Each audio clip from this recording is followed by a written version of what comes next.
Zamanla eskiyor her şey. Şimdi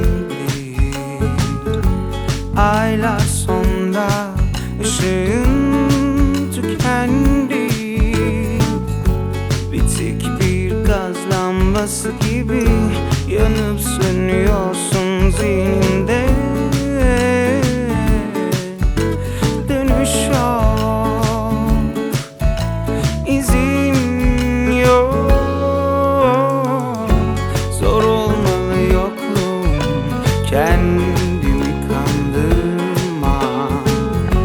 Bir o kadar kolay olmalı, insanız, ayıbı yok.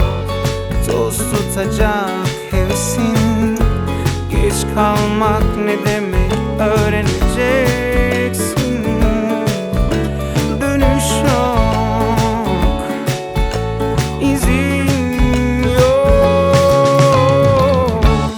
Ruhum aynada karşımda, ne sebepsiz ne yan yana. Uzaktasın diyor, çok uzak.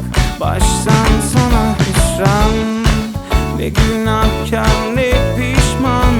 Her şey apaçık ortada, ne tek ne tam. Hep tedirgin, hep hırsız.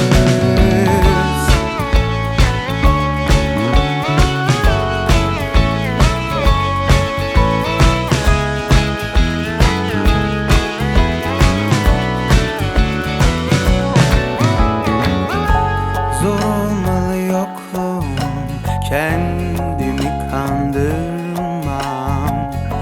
Bir o kadar kolay olmalı, insanız, ayıbı yok. Toz tutacak hevesin, geç kalmak ne demek öğreneceksin.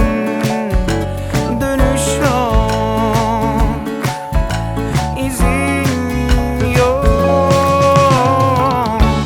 Ruhum aynada karşımda, ne sebepsiz ne yan yana. Uzaktasın diyor, çok uzak. Baştan sona hüsran, ne günahkar ne pişman. Her şey apaçık ortada, ne tek ne tam. Hep tedirgin, hep hırsız. Ruhum aynada karşımda, ne sebepsiz ne yan yana.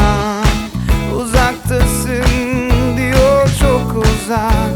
Baştan sona hüsran, ne günahkar ne pişman. Her şey apaçık ortada, ne tek ne tam.